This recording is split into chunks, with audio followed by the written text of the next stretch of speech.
What's going on, everybody? Welcome. Today is Wednesday, June 7th, 2023. My name's Jeremy. This is my first cup. I did put a little bit extra sweetener in there that I didn't realize. Okay, that is a sweet cup of coffee. How are you? What's going on? Who's here? I see far more people watching than in the chat. So I'll say hi to Andy and Jenny. Oh, there we go. More people. Good morning, Andrew. Good morning, Stacy. Andrew says, morning, everyone. 3 days in a row for me. Silly puppy. For those of you who don't know, if Andrew is here, it means he did not get to sleep. Stacy, happy pre-birthday. Thank you. Looking forward to my birthday tomorrow. Yes, we will have a show. And then I'm pretty much going to call it a day and see what happens. It's supposed to rain, so I don't think I'm going to get my traditional birthday hike in, but I will find other ways to entertain myself that are worthwhile. Good morning to you, Tommy. Good morning, Gad. How are you? How was your Tuesday? Did you spend it recording 4 amazing episodes of Martial Arts Radio? No, that was just me. 4 awesome episodes. I was on, the guests were on, they were interesting, they were fun. You know, some of it is the guests. I fully acknowledge that a lot of what happens is the guests. You know, are they willing to engage? But I've also gotten better. I'm proud of the work that I've put in. I'm proud of where I'm able to take things, right? So I think for all 4 guests yesterday, we just rolled in. We didn't have a hard start, and it makes everything so much easier, so much smoother. People are less nervous, and we told some great stories of travel and family challenges and developing new systems. And they were great. I really enjoyed yesterday's episodes. And he says, happy birthday, go play in the mud. I might put the doors in the top are off the Jeep. Well, the front half of the top off the Jeep. But other than Sunday, every day has rain in the forecast. So maybe I will put everything back together so I can drive the Jeep. Though I will say, driving around getting 30, 32, 34 miles per hour, bad thing. I can also, but again, rain. Anyway, so that was yesterday. I went to the gym, made some dinner. That was about it. It was a very simple day. I didn't even have lunch. I fasted through the day. Final conversation was done a little bit after 4, and I went in the kitchen and I cooked food. I was hungry. I was very hungry. Plants went out on the porch yesterday, which means the house feels very naked. There are no plants in here. None at all. It's very strange. Is there anything else about yesterday to share? I don't know.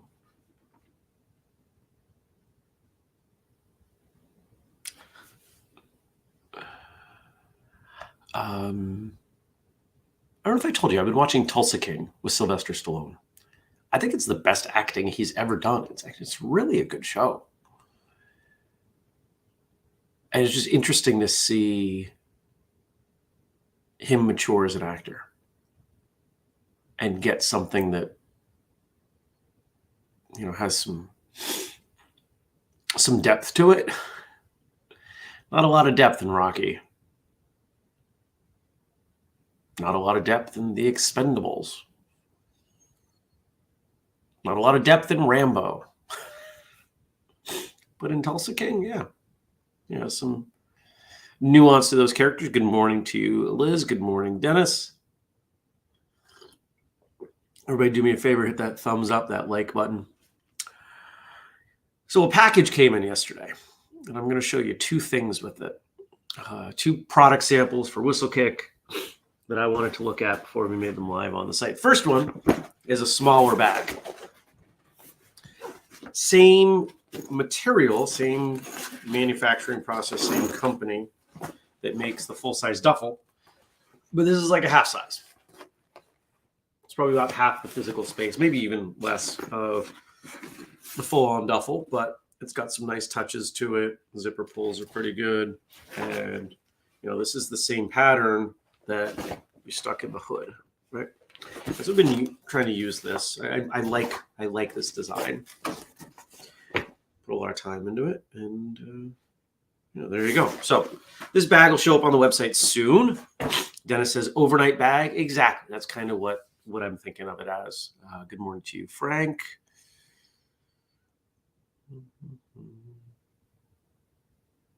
Yeah.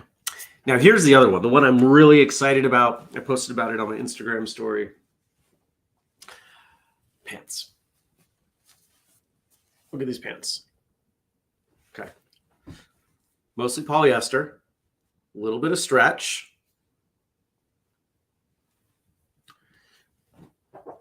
We're gonna release this in two colors. I think we'll do a black and white and maybe like a red and a blue or something. It says Whistlekick down the leg. The back of the other leg has the logo as well. Drawstring and elastic. And everyone's favorite feature on pants, pockets. So I wore these yesterday. They are super comfy. They're super lightweight. They work as training pants. They work as casual pants. And here we are with summertime. And I know a lot of schools make a transition into not requiring full uniforms. You could get away with this. You get away with this and a belt and a t-shirt at those schools, and nobody's going to know. They're awesome. Like they're great pants. Super great pants. Everybody's liking the pants. And everybody's excited about the pockets. So watch for those to come out for sale soon. Maybe as soon as today. We'll see how busy my day is. I don't even really know how busy my day is. I don't think it's super busy. Actually, that's not true. I know it's busy because all of my Thursday appointments got moved to Wednesday because tomorrow's my birthday. And so everybody just got slid up a day, which means I got a whole bunch of meetings. I'm glad everybody's excited for these pants. I saw them in Printful, the company we use for all the back end stuff. And I said, if these are what they say they are, they're practically uniform pants. They're practically martial arts pants. They're like a polyester version of martial arts pants. You know what? That's pretty awesome. So I quickly mocked up a pair and ordered, and I'm really happy with what we got. I'm going to make a little bit of adjustment to the logo. I need to use a higher resolution version.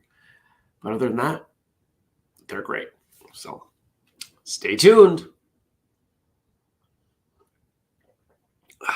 What are you guys doing today?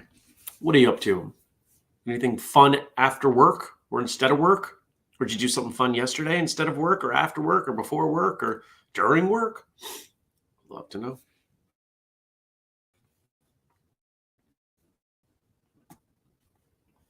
Oh, Andrew says we're doing a live Q&A around 1:30 or so. All right.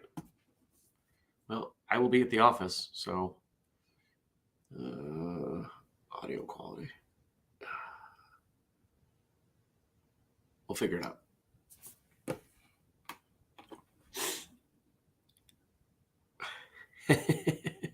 Good morning, Nathan. And Jenny says, maybe instead of my cut from book sales, you should start paying me in Whistlekick merch. That's where my money is going anyway. We could do that. And he says he's working on patterns with the Kicks group. Nice. I see a lot of my Facebook feed is Jenny's husband, Matt's sidekick challenge. A lot of submissions for that. And I'm just enjoying seeing the silly things people are putting on their foot as they do a sidekick. It's a good time. Jenny says, Superfoot Dojo tonight. I know a few of you will be participating with Bill Wallace's stuff.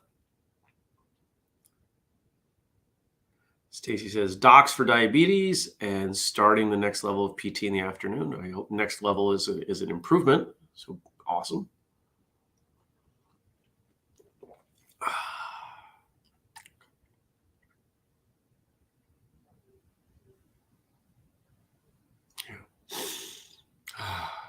All right.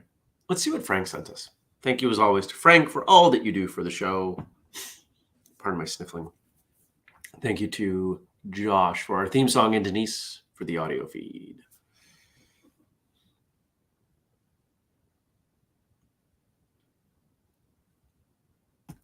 Andrew says he's trying to do all puppy stuff for his kicks for the challenge. That's great.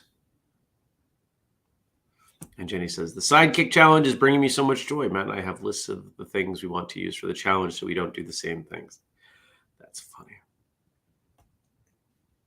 Guys, got TKD training at home after work. Got some great advice on Monday during regular training. Got the forms down, but need to work on my stance shifting. Right on. All right, let's share this.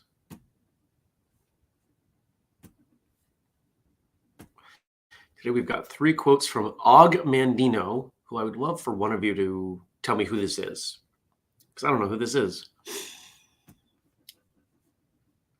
Hold on one second. Mute. I was just sniffing. My nose isn't running. I just feel stuffy. It's a very weird sensation. All right, I'll move that over there. All right. All the gold in the world cannot buy a dying man one more breath. So what does that make today worth?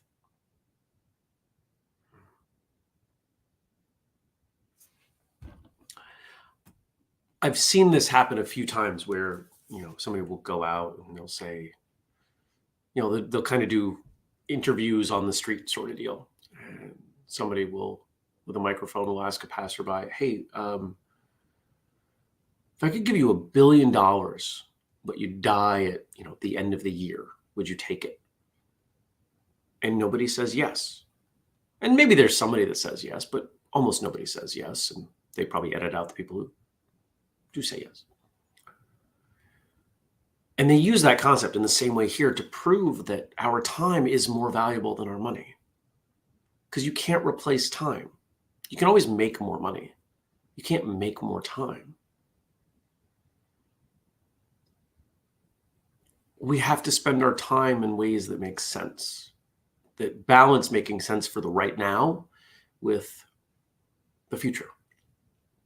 And I think a lot of us spend that time either just for right now or just for the future. I have historically been a just for the future person. I'm getting better at the right now.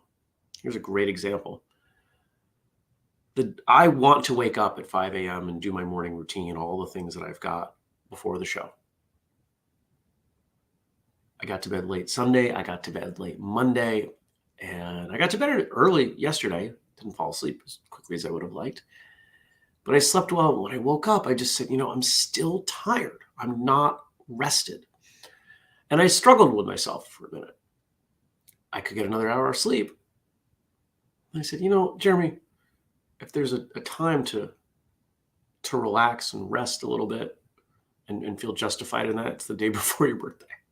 I went, all right, I can agree to that. So I'm back to bed. Got up at 6 instead of 5. Tomorrow, I'm probably not getting up at 5 unless I feel very rested. We'll see. Who knows what time I'm going to bed tonight. And I'm okay with that. Whereas, me a few years ago would have said, okay, I committed to doing this thing and getting up at 5, and I don't care if I went to bed at 12:30. I'm getting up at 5 because it's what I said I'm going to do. It's not in my best interest. Short term, maybe long term it is. but you got to find balance.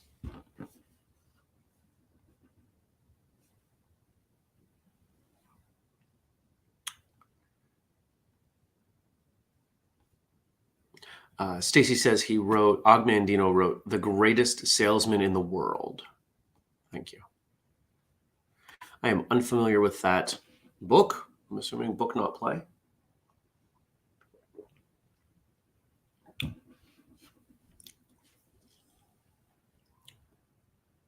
All right. Next. So long as I can laugh, never will I be poor.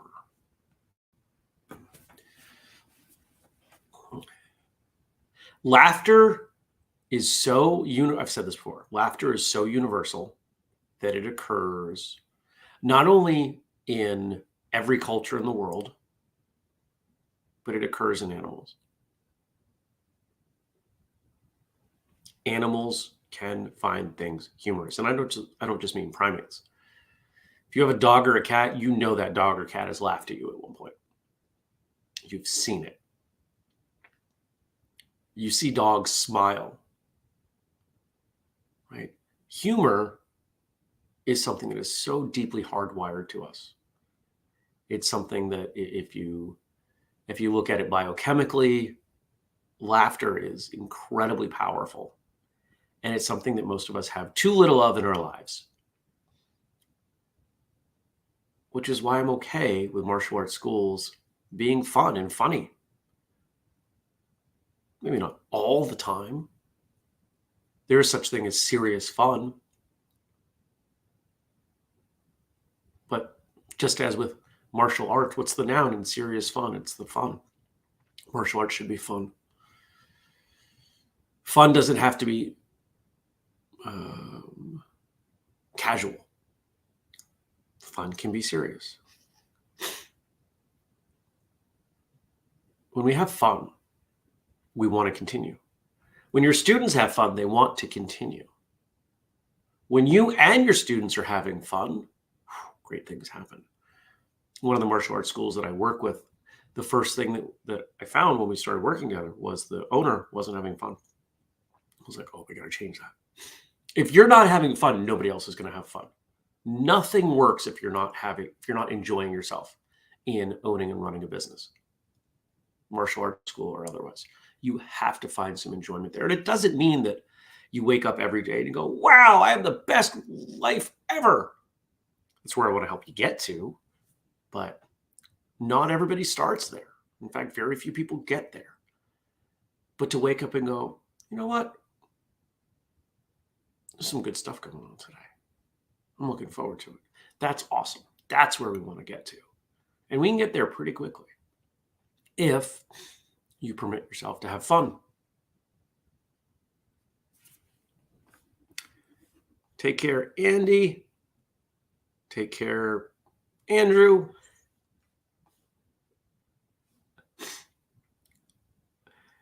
Tommy says, oh, we laugh often at my school. I'm kind of a silly guy. All of you know this, though. And Jenny says, Tommy, what? This is the first time I'm hearing this. I'm so shocked.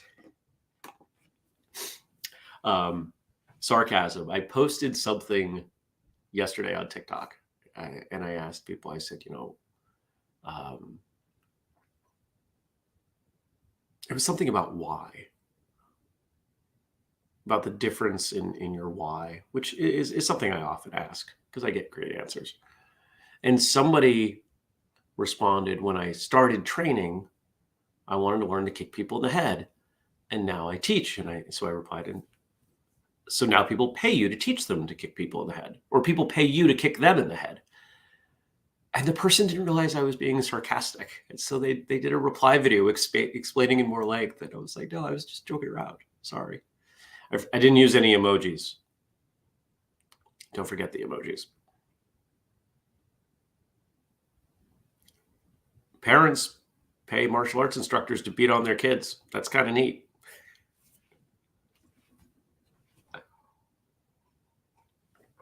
Gotta have fun.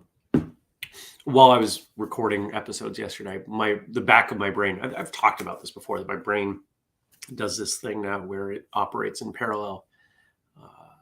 And I figured out the best way to explain it. It's like a dual core processor in a computer that it can handle multiple things at once. And it's not great at doing two things at once, but I can carry on a conversation to have something turn in the background. And yesterday it was working on material for the martial arts school. I was talking to people and it was kind of on autopilot going, oh, okay, we can do this and this. And yeah. Here's a hint. 5. Everything comes back to 5. And what I'm finding, everything comes back to 5. It's kind of ridiculous. So playing with the name for the school, it's gonna be something around 5. And the current leader, because it was going to be the school of 5. I don't like that, especially after the way it translated. So I think we're at the way of 5 school. So the style, quote style, would be the way of 5, because everything's fallen back to 5. And Dennis says, along the sarcasm line, I like to kick people in the head. It makes me feel good. And he's quoting Superfoot Bill Wallace. And Jenny's response is, that's not sarcasm. It is not sarcasm, not even a little bit. Gad, this might be the best autocomplete error I've ever seen. So Gad says Jurassic Park 5, but what he means is Jurassic 5, which is a rap ensemble that I like. I'm not an error. Okay, nope, he meant Jurassic Park 5. All right, my bad. I like J5 a bit. They're a lot of their stuff's a little weird for me, but they've got some good stuff. And he says, no, it's not an error. Well, Jurassic Park 5, the 5th movie. The 5th one was good. The 5th one was not as good as the 6th one. The 6th one was almost as good as the first one.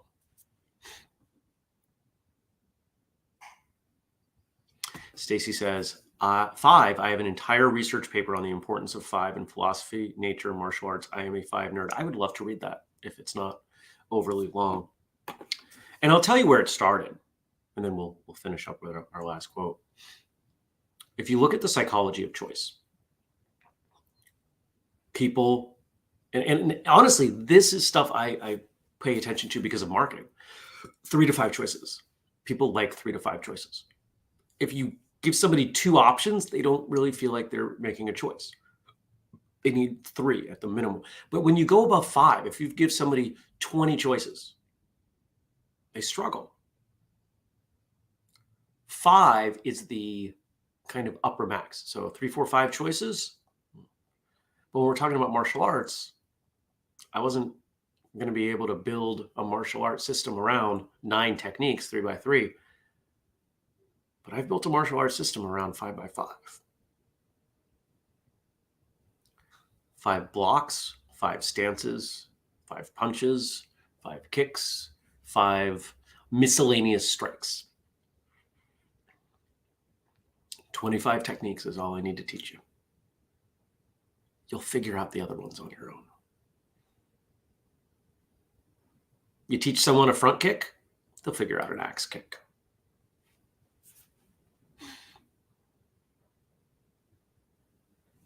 Yeah.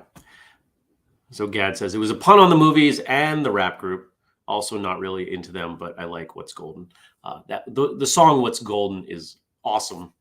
It's by far the best song that they have that I'm aware of. And see, Frank says 3 quotes. Yeah. We don't do 5 quotes. It would be too many. But what if we had 2 quotes? It would feel funny, wouldn't it? It would feel shortchanged. Now, there are times you might tackle one thing, but that's not choice. Right? The number 3 shows up all over the place.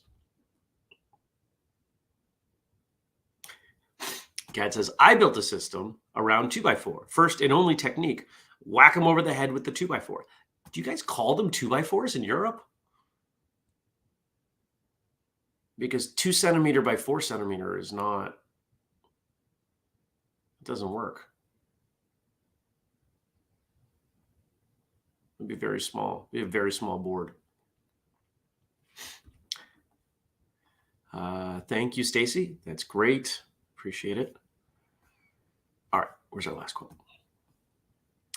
Oh, and by the way, as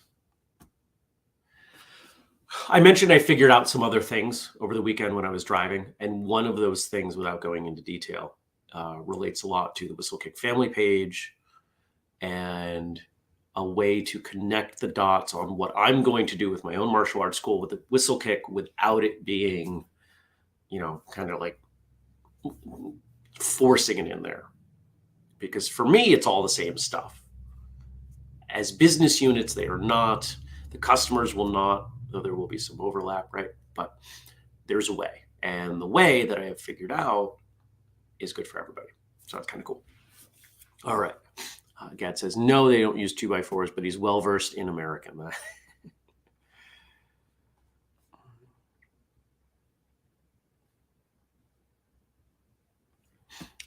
Jenny says, we often make a comparison in respect to sparring. In sparring, you tend to reach for the same techniques on rotation. Yes. For most people, 3 to 5. Think about walking into Baskin Robbins. You have 31 flavors to choose from. It takes a while because you want to look over your options. Maybe sample a few before you commit. But if all they had were chocolate and vanilla, you can make a decision much quicker. Same with sparring. And this is a big part of where this stuff came from. It's from the work that I'm doing when I teach, when I travel around, formerly called the Magic of Slow or something similar. So we iterated those names into Mushin Development Method, MDM.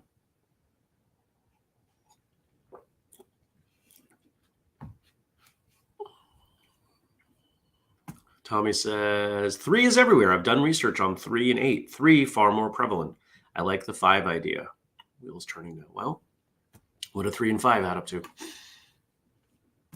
So our last quote here from Og. Each struggle, each defeat sharpens your skills and strengths, your courage and your endurance, your ability and your confidence. Let me say that one more time. Each struggle, each defeat sharpens your skills and strengths, your courage and your endurance, your ability and your confidence.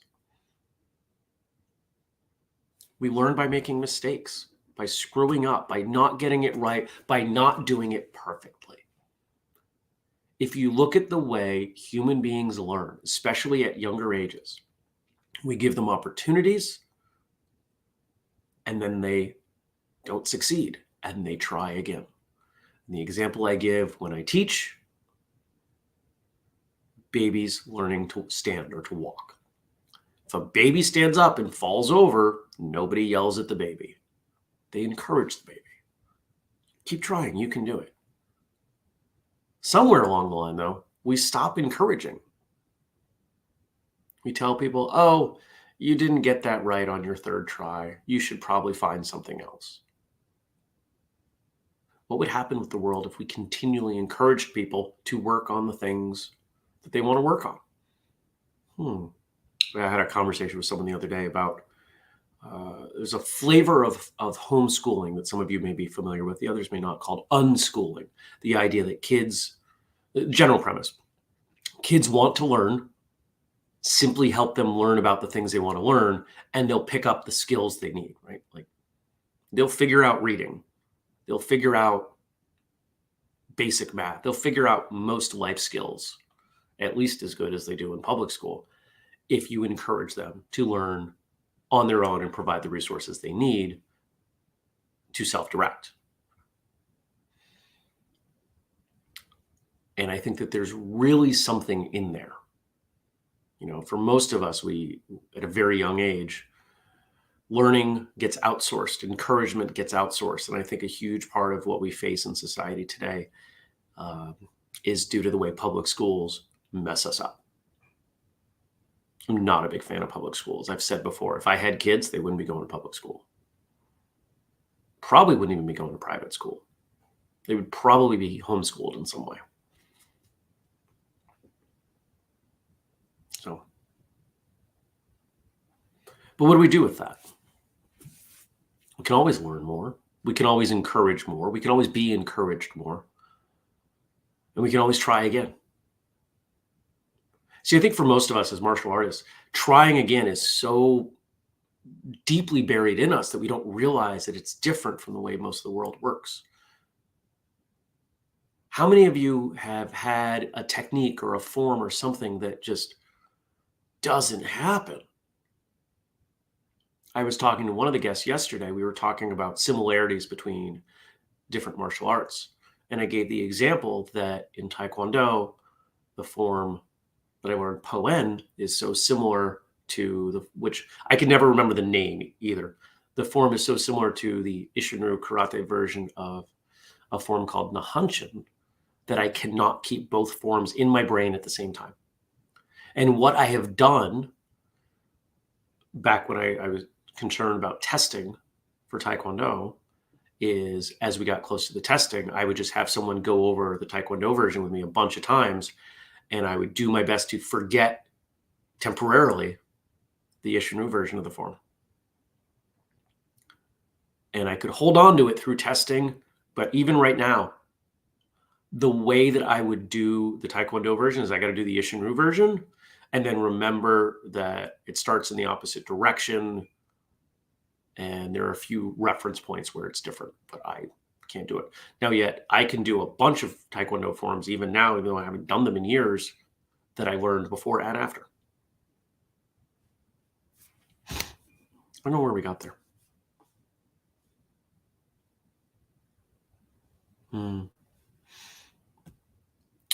Stacy says 1 1 2 3 5 8 is a very common sequence in art, math, nature. The Fibonacci sequence, yeah.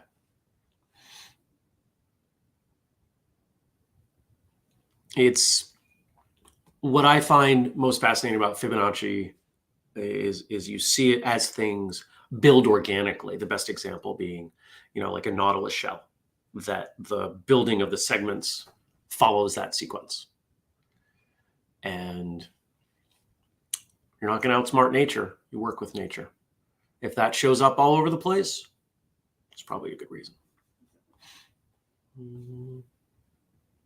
Oh, Jenny, I remember that show. Tommy says, I teach gym Tai Chi for a homeschool collective, great kids and loving parents and grandparents. Yeah. It takes a lot of work, but it's worthwhile. If I do have kids, the door isn't shut, but it's mostly closed, I'd say, at this point in life. It's something that's pretty important to me. Gad says, we're going to start winding down here. When I teach and a student says something incorrectly, I say, that was good, but if you say it like that, like, quote, the correct way, it will be even better. Yeah.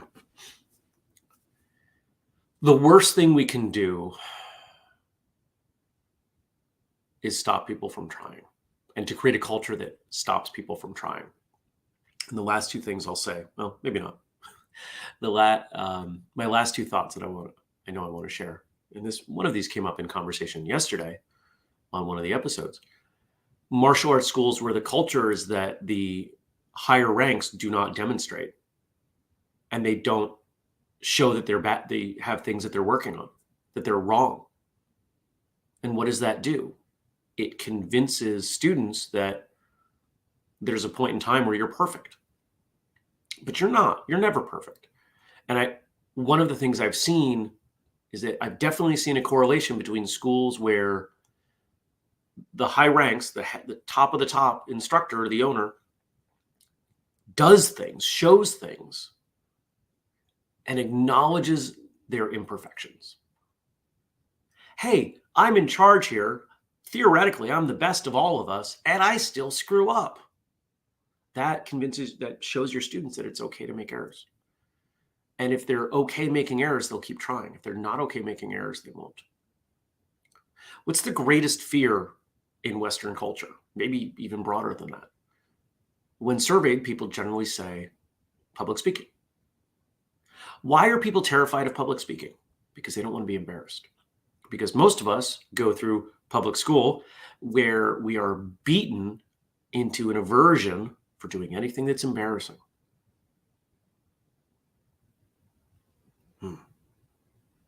What if we changed that? What if it wasn't embarrassing to get things wrong, to mess up, to try something, This was one of the things I loved about doing the improv class. I was surrounded by a bunch of people who were all embarrassed at not being good at something, but also acknowledged that everyone else was on the same page. And what I found fascinating was for about half the class early on, they thought everybody else was doing better than them. But as we got closer and we all said to each other, no, you're killing it. I'm the one that sucks. And they're like, no, you're killing it. I suck. And we all kind of eventually went, what if none of us suck and we're all killing it? And that's why I like hanging out with that group of people, because everyone's really supportive. Ending right here, because this is the perfect way to end. Tommy says, perfect people equals boring. Yeah, they're also liars. I appreciate you coming by. I appreciate you spending some time with me. And I appreciate that you want to hear what I have to say. Thank you. If you want to support, you know what to do. Pick something up at whistlekick.com using the code FIRSTCUP15. I will do my best to remember when I post the pants. It's a lot of P's in that sentence. To share it in various places, and it'll go out on the newsletter and everything. I'm telling you, you're going to love these pants. I will keep the price down as much as I can because they are, it's a custom garment, right? Like it's not embroidery and it's not ink. It's dye sublimated in. So it's not going to fade. But because it's cut and sew, it's more expensive than some of the other items, but it should hold up because of the stretch. I'm not concerned. We've done other things. I mean, the dragon hoodies, these are cut and sew. So I assume they're using the same stitching process. So I don't think that's gonna be an issue. But I'll share that around and you can pick one of those up and save 15% with the code FIRSTCUP15. You can also join the Patreon, and I hope that you do. Starts at $2 a month. If you want to know the names of the people that I just recorded with, Patreon's the only place you're going to find them. And of course, there's the family page. And if you want to check out the last iteration of the family page as is, you can go look at that along with all the things you could do to help us out. I appreciate each and every one of you. Thank you for coming by. Thank you for your support. Fantastic day. And the next time I talk to you, it'll be my birthday. Peace.